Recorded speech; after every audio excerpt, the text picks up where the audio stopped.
എന്റെ കൺസെപ്റ്റില് മറ്റുള്ളവന്റെ ജീവിതത്തിലോട്ട് ഒരുപാട് ഒളിഞ്ഞു നോക്കാതിരിക്കുക, അവനവന്റെ പാട് നോക്കി ജീവിക്കുക. ആർക്കെങ്കിലും എന്തെങ്കിലും ഹെൽപ്പ് വേണമെങ്കിൽ നമ്മളാൽ കഴിയുമെങ്കിൽ ചെയ്യുക. പിന്നെ ഭയങ്കരമായിട്ട് ഈ പറയുന്ന ഇപ്പൊ എല്ലാവർക്കും ചിരിക്കാനൊക്കെ ഇഷ്ടമാണ്, പക്ഷേ സാഹചര്യം നോക്കിയിട്ട് പെരുമാറണം എന്ന് എനിക്ക് അഭിപ്രായമുണ്ട്. കാരണം നമ്മൾ ചിലപ്പോൾ ഫിനാൻഷ്യലി ഒക്കെ ഏറ്റവും വലിയൊരു പെയിൻ ഫിനാൻഷ്യലി അല്ലെങ്കിൽ രോഗാവസ്ഥയൊക്കെയാണല്ലോ. അപ്പോൾ ആ ഒരു അവസ്ഥയിൽ ചീഞ്ഞ കോമഡി ചിലപ്പോൾ അയാളെ ചിരിപ്പിക്കാൻ വേണ്ടിയിട്ടായിരിക്കും, പക്ഷേ അങ്ങനെയുള്ള കാര്യങ്ങളൊക്കെ ഒഴിവാക്കുക. മാക്സിമം മറ്റുള്ളവരുടെ ജീവിതത്തിൽ അവരുടെ സ്വാതന്ത്ര്യത്തിന് ഇടപെടാതിരിക്കുക. അവരുടെ ഇഷ്ടമാണ് അവരുടെ ജീവിതം. ചേച്ചി അങ്ങനെ ഏതോ ഒരു നല്ല മനുഷ്യനെ കുറ്റം പറഞ്ഞാണ് പറയുന്നത്. ആരാന്ന് മനസ്സിലായില്ലേ? നല്ല മനുഷ്യനാ, അതെ അതെ അതെ, അത് നല്ല മനുഷ്യനാ. ആ മനുഷ്യന്റെ കൂടെ ഒരാഴ്ച പോയി നിൽക്കുമ്പോ അറിയാം അതിന്റെ ബുദ്ധിമുട്ട്. എന്റെ അഭിപ്രായങ്ങളിലൊന്നും ഇനിയും എനിക്ക് അങ്ങനെ പറഞ്ഞ കാര്യങ്ങളിൽ ഞാൻ ഇപ്പോഴും ഉറച്ചു നിൽക്കുന്നുണ്ട്. പിന്നെ വിളിക്കുക, കോണ്ടാക്ട് ചെയ്യുന്നില്ല. ഓക്കെ, നെക്സ്റ്റ് ആണ്. ചേച്ചിക്ക് തെറ്റി. നേരത്തെ ഒരു ഇന്റർവ്യൂവിൽ പറഞ്ഞിട്ടുണ്ട്, എന്റെ മകന്റെ സ്ഥാനത്ത് ആങ്ങളുടെ മോനെ പോലും കാണാൻ പറ്റില്ല. പിന്നെ ചിലരൊക്കെ എങ്ങനെ മകനായി? ഓക്കെ, ഇത് പല പ്രാവശ്യം ഞാൻ പറഞ്ഞതാണ്. ഇതിപ്പോ എൻ്റെ ഒരു പ്രിയ സുഹൃത്തുണ്ട്, ദയാശ്വതി എന്ന് പറഞ്ഞിട്ട്. ആ കുട്ടി ഇങ്ങനെ ഇതേപോലെ കഴിഞ്ഞ ദിവസം എനിക്ക് ആരോ ഇത് അയച്ചു തന്നു, ഒരു വീഡിയോ. ഇവളിങ്ങനെ ഇരുന്നിട്ട് എനിക്ക് മഞ്ജു പത്രോസിനോട് ഒരു ചോദ്യം എന്നൊക്കെ പറഞ്ഞിട്ട്, എന്റെ കയ്യിലുള്ള നമ്പർ ഉണ്ട്, എന്നോട് ചോദിക്കാനായിട്ട് എന്റെ അടുത്ത് ചോദിച്ചാ പോരെ? അതിനൊരു അവളുടെ സംശയമാണെങ്കിൽ വിളിച്ചു ചോദിച്ചാൽ മതി. അവളുടെ സംശയമാണെന്നാണ് അവള് പറഞ്ഞത്.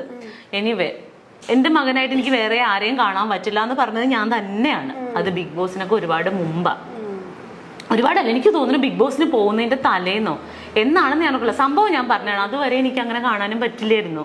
ഒരമ്മമാർക്കും പറ്റിയിട്ടുണ്ടാവില്ല എന്നാണ് എൻ്റെ ഒരു കാൽക്കുലേഷൻ. അതെന്താന്ന് വെച്ചാല് നമുക്ക് പറയാനുണ്ടായ സാഹചര്യം, സുനിത ദേവദാസിന്റെ ഇന്റർവ്യൂലോ മറ്റോ ആണ് ഞാനത് പറഞ്ഞു എന്ന് തോന്നുന്നു. അവള് ഓൺലൈനിലോ മറ്റോ ഇന്റർവ്യൂ എടുത്താണ്, എന്താണെന്ന് എനിക്ക് കൃത്യമായിട്ട് ഓർമ്മയില്ല കേട്ടോ. അപ്പൊ ഞാൻ പറയാനുണ്ടായ സാഹചര്യം ഇതേപോലെ, നമുക്കിപ്പം ഇത് കുറെ പേർക്ക് റിലേറ്റ് ചെയ്യാൻ പറ്റുമായിരിക്കും. നമുക്ക് എപ്പോഴും ഫോൺ കോളുകൾ വരും.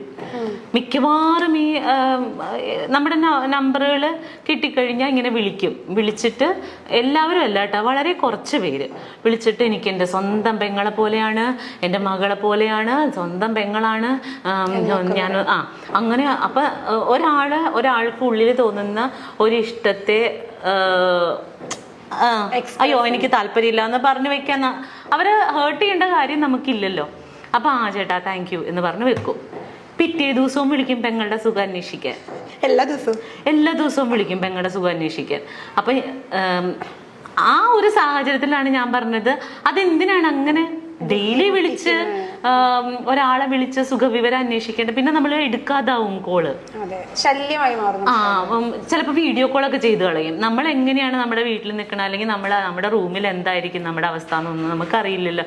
ചിലപ്പോൾ കുളിക്കാൻ കയറുന്ന ടൈമായിരിക്കും വീഡിയോ കോളൊക്കെ ചെയ്യും. അപ്പൊ അതൊക്കെ നമുക്ക് ടെക്നിക്കലി ഇതൊക്കെ ബുദ്ധിമുട്ടല്ലേ.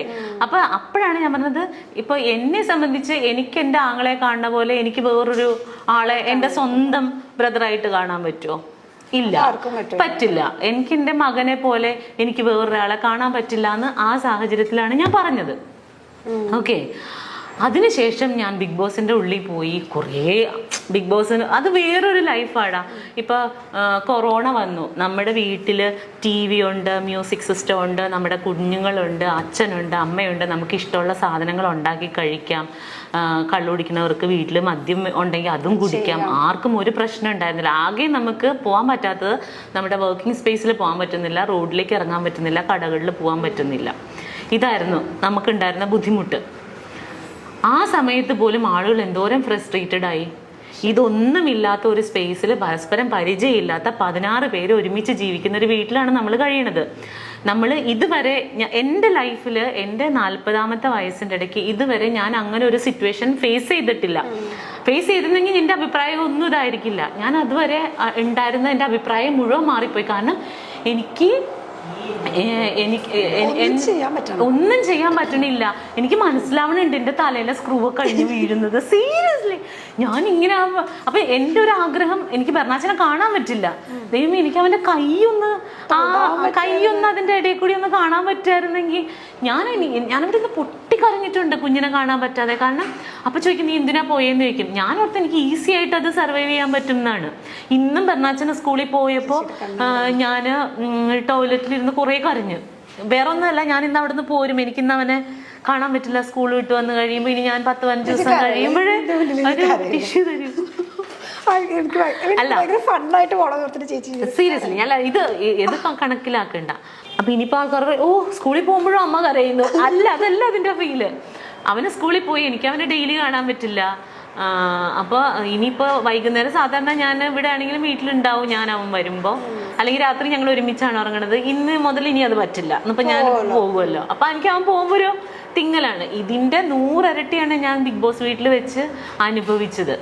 അവിടെ വെച്ചിട്ടാണ് ഈവൻ ഫുക്രു, ഞാൻ പറഞ്ഞത് സത്യമാണ്, അവിടെ വെച്ചിട്ട് എനിക്ക് ബെർണാച്ചനായോ എന്നുള്ളതല്ല, ആ ഒരു സ്ഥലം ഫില്ല് ചെയ്യാൻ വേണ്ടിയിട്ട് ഈ കുട്ടി എന്നെ ഒരുപാട് ഹെൽപ്പ് ചെയ്തിട്ടുണ്ട്. ബെർണാച്ചൻ എന്നെ ഡി മഞ്ജു പത്രോസ എന്നൊക്കെ പറഞ്ഞ് എന്റെ മോൻ വന്ന് വിളിക്കും. അതുപോലെയൊക്കെ ബെർണാച്ചൻ ഹലോ, അതുപോലെ ഇവൻ ഫുക്രപ്പം വന്നിട്ട് ഡി മഞ്ജു പത്രോസ എന്ന് വിളിക്കുമ്പോൾ ഞാൻ പെട്ടെന്ന് അയ്യോ എനിക്ക് കൊച്ചു വിളിക്കണ പോലെ തോന്നും. അതുപോലെ ഇപ്പൊ എനിക്ക് ഫുഡൊക്കെ ഭയങ്കര ഇഷ്ടമാണ്. അപ്പൊ ഇന്നലെ ബെർണാച്ചൻ ചോറുണ്ട് കഴിഞ്ഞപ്പോഴത്തേനും ഞണ്ടൊക്കെ എനിക്ക് ഭയങ്കര ഇഷ്ടമാണ്. അപ്പൊ അവൻ ചോറുണ്ട് കഴിഞ്ഞപ്പോ അതിൽ നിന്ന് ഒരു കഷ്ണം ഞണ്ടെടുത്ത് എനിക്ക് തന്നു. എനിക്കിഷ്ടമാണെന്ന് അറിഞ്ഞോണ്ടാ. അതുപോലെ തന്നെ ഇവൻ കറിയൊക്കെ വെച്ചിട്ടുണ്ടെങ്കിൽ എനിക്ക് ചിക്കനൊക്കെ ഇഷ്ടമായതുകൊണ്ട് ഇവൻ അവന്റെ ചിക്കൻ പീസ് എനിക്ക് തരുന്നുണ്ട്. എന്റെ പപ്പടം എടുത്തോണ്ട് പോവും. അവൻ അതാ ഇഷ്ടം. അപ്പോൾ അങ്ങനെ ഒരു റിലേഷൻഷിപ്പ് അവിടെ കിട്ടിയത് കാരണം എനിക്ക് പെട്ടെന്ന് ബെർണാച്ചനായിട്ടാണ് റിലേറ്റ് ചെയ്യാൻ പറ്റുന്നത് അവനെ എന്ന് വിചാരിച്ചിട്ട്. അവൻ എൻ്റെ മകനായിട്ട് ഞാൻ ദത്തെടുത്തു എന്നല്ല അതിൻ്റെ അർത്ഥം. ഇതൊക്കെ സാമാന്യ ബോധമുള്ളവർക്ക് മനസ്സിലാകും, ഇല്ലാത്തവരോട് പറഞ്ഞിട്ട് കാര്യമില്ല. അപ്പൊ ഇതിപ്പോ ദയക്കും കേൾക്കുകയാണെങ്കിൽ ദയക്കും കൂടി മനസ്സിലാവട്ടെ എന്ന് വിചാരിച്ചിട്ടാണല്ലോ. ദയ അപ്പൊ അതിനകത്ത് ചോദിച്ചു എന്താണ് ഓന്ത് നിറം മാറുന്നത് പോലെ നിറം മാറുന്നവളാണോ എന്നൊക്കെ ചോദിച്ചു. ദയനോട് പറയണ ഓന്ത് നിറം മാറുന്ന പോലെ നിറം മാറിയതൊന്നുമല്ല, ഇതാണ് ഇതിന്റെ വാസ്തവം. അപ്പം പറഞ്ഞ പോലെ അവിടെ വെച്ചിട്ട് ദയക്ക് അറിയാമായിരുന്നെങ്കിൽ ചിലപ്പോൾ മനസ്സിലായിട്ടുണ്ടാവില്ല പുറത്ത്. പിന്നെ നിലനിൽപ്പിന് വേണ്ടിയിട്ട് ഓരോരുത്തരും ഓരോന്ന് ചെയ്യല്ലേ. അപ്പൊ ദയ അത് ചെയ്തോട്ടെ, കുഴപ്പമില്ല, എനിക്ക് പ്രശ്നമില്ല. Seriously no issues. Okay, next വെറുതെ പത്രാസ് അടിക്കല്ലേ എന്റെ മഞ്ജു. അത് അങ്ങനെ പറഞ്ഞിട്ടുണ്ടോ? അതെന്താണാവോ? ചിലപ്പോ ഒരു അതായിരിക്കും, ഒരു പ്രാസത്തിന് വേണ്ടി പറഞ്ഞായിരിക്കും. പാവം, പോട്ടെ, അതൊക്കെ ഒന്നും കുഴപ്പമില്ല. നെക്സ്റ്റ് വേണം, നല്ലതാട്ടോ. വരും കാലത്തെ ലളിതാമ്മ. എന്താ മഞ്ജു ചേച്ചിക്ക് നാഷണൽ അവാർഡ് കിട്ടാതെ? എന്റെ കർത്താവേ, അങ്ങനെ ചോദിക്കല്ലേ. ഞാൻ അതിന് മാത്രം വലിയ കാര്യങ്ങളൊന്നും ചെയ്തിട്ടില്ല. നാഷണൽ അവാർഡ് കിട്ടാൻ പാകത്തിനൊന്നുമുള്ള അങ്ങനെ ഒരു നല്ല ക്യാരക്ടറോ. അതെന്താ അറിയോ, ഇപ്പോ നമ്മുടെ ഇൻഡസ്ട്രിയിൽ നിൽക്കുന്ന എല്ലാ ആർട്ടിസ്റ്റുകളും നല്ല ടാലന്റഡ് ആയിട്ടുള്ളവരാണ്. പക്ഷെ ചിലർക്ക് നല്ല ഓപ്പർച്യൂണിറ്റീസ് കിട്ടും. ഇപ്പൊ എനിക്ക് അഭിനയിക്കാൻ കഴിവുണ്ട്. ഞാൻ എൻ്റെ വീട്ടിൽ പോയിരുന്ന് അഭിനയിച്ചിട്ട് വല്ല കാര്യമുണ്ടോ?